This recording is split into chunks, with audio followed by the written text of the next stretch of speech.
Pittsburgh Steelers enter the 2025 offseason wondering how they can get back to hoisting the Lombardi Trophy. My name's Tyler, here with my brother Ryan, and we are going to help them break down their roster and areas that they need to improve and some other potential free agents that they can sign to help out this 2025 roster. Before we do that, if you haven't already, hit that subscribe button, tackle that bell, and leave a like and a comment. Let us know what you want to see the Steelers do this offseason.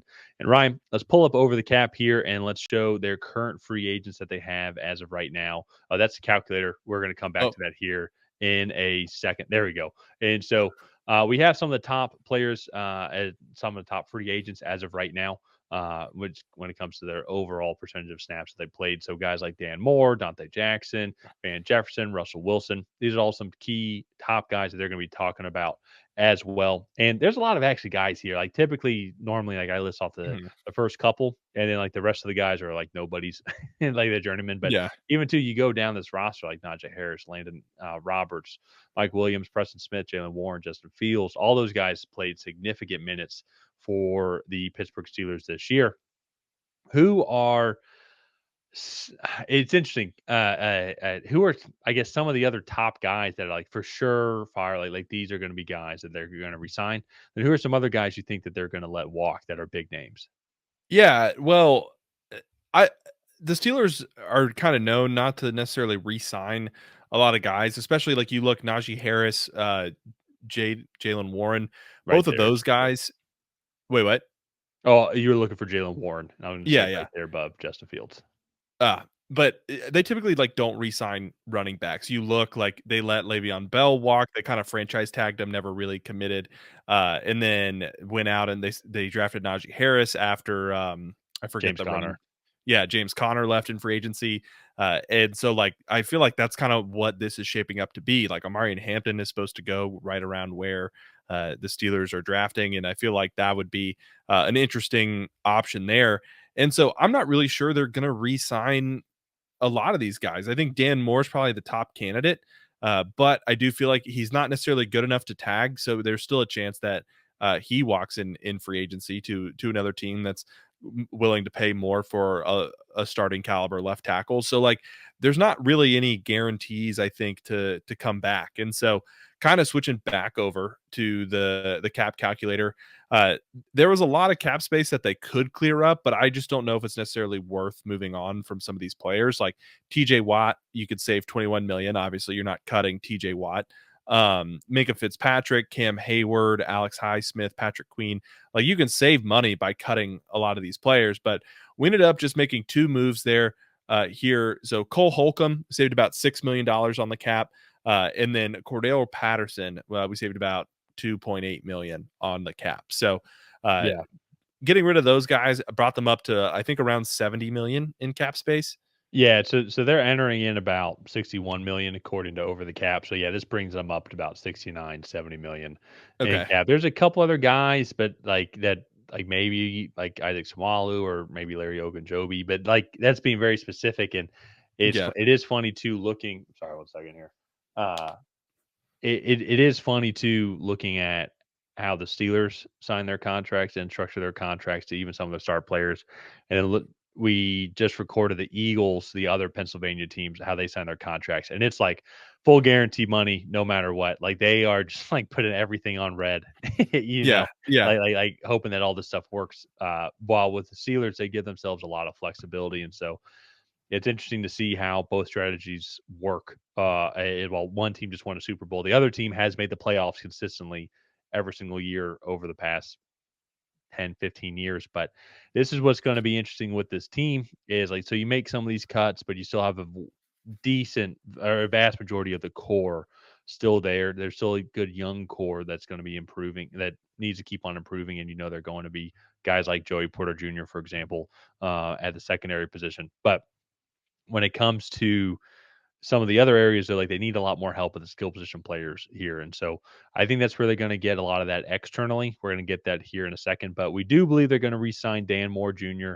At the left tackle spot, keep that continuity there. So I feel like one of the things too, it's just a Steeler staple, is just to have a hard nose like offensive line that, and they just want to run it down your throat as well. And so I think they go Dan Moore Jr. here. for 12 million ish. Maybe they could do 13 if they want to keep that continuity. And then Ryan, another guy here too as well, but on the other side of the ball, another veteran, Cam Sutton, bringing him back as well for how much does that say there? 3.5 million. Just bringing him back on a cheap 1 year kind of veteran deal. Yeah, yeah, and so I think that that would be something that those two players for sure would be coming back. I think you could maybe make an argument for a couple million here for like maybe Dante Jackson or like Mike Williams, just to kind of Yeah. these other role player guys here. But and we're going to talk about the quarterbacks here in a second. But I think when it comes to internal free agencies, those are the routes that will probably end up going. Other guys like Landon Roberts as well. It's like you're going to have like you have TJ Watt, you have Alex Highsmith, you're going to have Patrick Queen as well. Like other guys that Bless you. I felt that sneeze coming on for the past 30 seconds, and I was like waiting for it. And as soon as you think it's going away, that's when it gets you. That's when. But Landon Roberts though, like maybe once again being on the other side of 30. So a lot of different routes I think that they could end up going here Yeah. with free agency. Maybe Nate Herbig as Yeah. well. They want to re-sign him to a lower contract for a couple million, and they're going to have 55 million to go and play with, and we're going to get to about 25 million or so to say just because of this flexibility when we're all said and done with the external free agents. But those are the two internals that we think that they're definitely going to sign. I think James Daniels lastly might be a very interesting one, but he's coming off, I'm pretty sure it was an Achilles tear. So that will be an Mm. interesting one to see how they go and re-sign. Maybe they go and re-sign him for a cheaper deal than what he typically might be getting coming off of an injury. Yeah.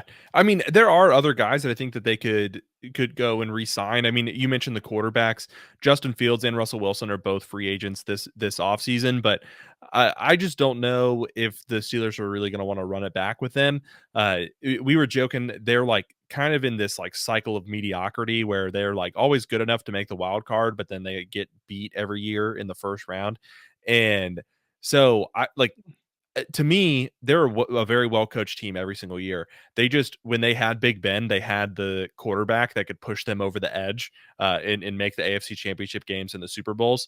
But now that they don't have that, they just don't have that edge, and it's really hard for coaches to overcome that. So I think that's going to be a big thing for them to address. But first, let's address a couple other things, and then we can talk about the quarterback position. So Stephon Diggs is a free agent. Let's just go ahead. It's a bit of a risk, but it's a big swing at a big need, and he's going to be the complement to George Pickens. You just sign him to a 1 year, $15 million deal. Yeah, it's expensive for this season, but if it pans out, you can sign him to another 1 year, $50 million deal after that. But I think that is a really good compliment there with George Pickens. Then you have Calvin Austin, Pat Freiermuth, whoever you draft at the running back spot, and then I'm sure you can draft wide receiver. The Steelers are one of the best wide receiver drafting teams on days 2 and 3. So I think they could definitely find a guy to come in and be the wide receiver 3, 4, 5 in this system. So that's going to be a really big Yeah. one there. I will say that's going to be one heck of a ego locker room. I will say when it comes to Yeah. the receiver room, I'm just not realizing that, but I'm sure for us fans that will be a lot of fun to watch because if things are not going well, I wouldn't be surprised if there are some clashes Mike Tomlin between the two of managed them. AJ Brown, or not AJ Brown. No, it is AJ. Who am I thinking of? Antonio Brown. Antonio Brown. Managed That's fair. Antonio Brown's character. And so I feel like he could help keep these guys under wraps at least for Fair. most of the season. But we'll see. The other guy too that we wanted to bring in was DJ Reed, the corner from the New York Jets. I feel like in this system, you put him across from Joey Porter Jr., he's going to do a pretty good job. So we signed him to a 2 year, $28 million deal, so $14 million a year.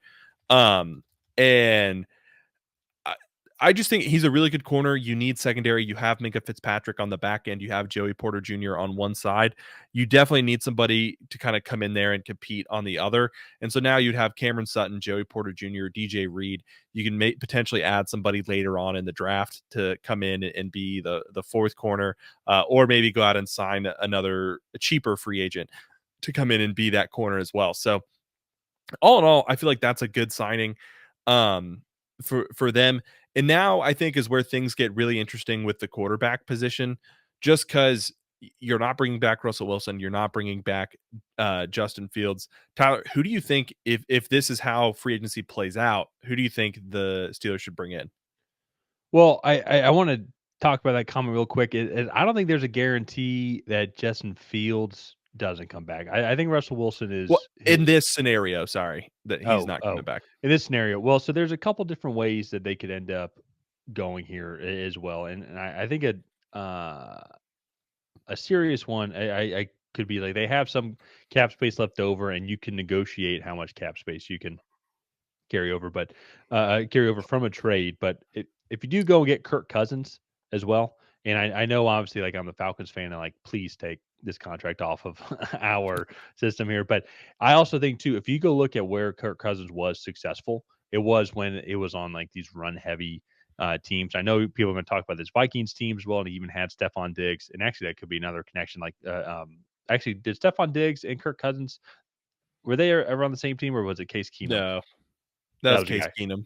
Yeah, Well, but you compare them up together now. But well, the benefit though, I think, is Kirk Cousins was at his best. It felt like when he was on like these run first teams with a lot of heavy play action, and I think that that's what the Steelers end up doing a lot. They're a run first team. Historically, have always been a run first team, and then you would go pair them up with Stephon Diggs and George Pickens, and you go have Pat Fryermuth also. So, and it wouldn't cost you that much as for a draft pick.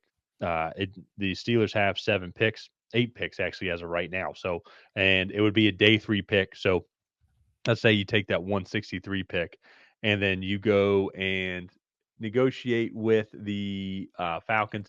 Maybe it's actually you give up an even a little bit of a higher pick to take on less cap space as well. But I think that could be something along those lines of like maybe 15 million or something like that, and have that carry over into this year. And one of the biggest things that this does is it still at least just gives you some sort of continuity and I think better quarterback play from like Russell Wilson and Justin Fields. But I also think too it might fit the type of system that Kirk Cousins would strive in is what the Pittsburgh Steelers have right now. And yeah, still it's kind of just a stopgap, yes. But that could be a potential option that they end up going here. If they want to officially move on from Russell Wilson, officially move on from Justin Fields. You could maybe also do something similar with Aaron Rodgers and bring him in as well. But what like would the Jets want to take up as much of that cap hit as possible? Also, to what type of draft pick would you have to give up potentially if you trade for him, or if they just cut him? What would that contract look like as well? Some of the other QBs, I think that you would want to go after for just cheaper deals and do something similar is potentially like maybe just like guys with starting history of like a Mac Jones or even like a Carson Wentz that you could go and get for $8 million. Guys that would just be these something similar to what Russell Wilson, Justin Fields was, which like they're just a facilitator, nothing too yeah, crazy. You don't really want to put the ball in their hands at the end of the game, but they can hopefully get you to the end of the game with the lead, like not making too many mistakes. Now that being said, ironically, I said not making too many mistakes, and I included Carson Wentz and Mac Jones, which they've definitely had their moments in the NFL, but they've also made a lot of mistakes. That being said, I would love Jameis Winston on this team, not for any reason of what value he would add that would be different than those two guys, but I think it'd just be entertaining to see him on the Steelers. This like very feel like button up, hardworking blue collar team, and then you have Jameis Winston, who is just this free spirited man coming in and leading the Pittsburgh Steelers. I think that would be great. I think that would be a lot of fun to go and watch. He'd be slinging it around. So there's a lot of different routes that they can go. And then the nuclear option here is if you take out, Kirk Cousins, Stephon Diggs, and DJ Reed, let's get back to that 55-ish million here, is even more long-term continuity. Is Sam Darnold's contract would be about 30 to 35 million dollars per no, year. it'd be closer to 40. Might be even closer to 40. So Yeah, that could be your major investment this offseason is to maybe resign or is to sign Sam Darnold to a longer term contract. And I think once again, my logic for this as well is similar to I think why Kirk Cousins might do better than expected in this Pittsburgh Steelers offense is because it would actually take a lot of onus off of him with the way the Steelers like to go and play football, where that run first, heavy team, lower scoring games, definitely a lot of game management. And I think that's where Sam Darnold could succeed. Now, that being said, though, too, it is unfair to Sam Darnold, but it's like, how good is Sam Darnold really? Because I think a lot of quarterbacks look good. Heck, even Kirk Cousins, when you're throwing to Justin Jefferson, and then when you And add Jordan on Jordan Addison, and Addison, and then TJ Hawkinson, and then it doesn't help. I know he's on the back end of his career, but still go and have Aaron Jones in the backfield with you as well. So it's like maybe that's why like you would avoid doing that. So I have to kind of wait and see. But those are some of the options for the quarterback position as of right now. Looking at the Pittsburgh Steelers' history, they will probably do more the Stephon Diggs, DJ Reed route, and then maybe try and run it back with Justin Fields. I think that might be the option that they end up going with on spreading the money around a little bit more, and I think that's just would fit their MO a little bit more. yeah, And so the only issue with that though is then they'll probably end up picking 15th through 22nd again and be out of any potential quarterback spot for the future, because that's the thing that's really holding this team back is in building that long term quarterback contract or continuity, so to say. yeah, And we'll have to kind of wait and see. It's for the Steelers. It's fascinating going through this exercise because you get to see how teams like structure their contracts, and they're definitely one of the more like I would say conservative ones when it comes to like, no, we need to protect our money and put money where things are important, like the offensive line, defensive line, uh, yeah. comparative to other teams. Yeah, and also too, the amount of money that they like, if they really need access to money, they can go terminate a bunch of contracts and just collect a lot of money. But that is one of the Exactly. things, like seeing how teams structure their contracts differently has been eye opening throughout this process. But the Steelers are definitely one of the more intriguing ones. I'm very excited to kind of see what they do in this offseason process. But let's go ahead and wrap up this video here. If you guys have not already, please go ahead and like and subscribe. That is the best way to help out the channel. While you're down there, leave a comment on what you thought of this Pittsburgh Steelers mock free agency. And other than that, we will see you guys next time.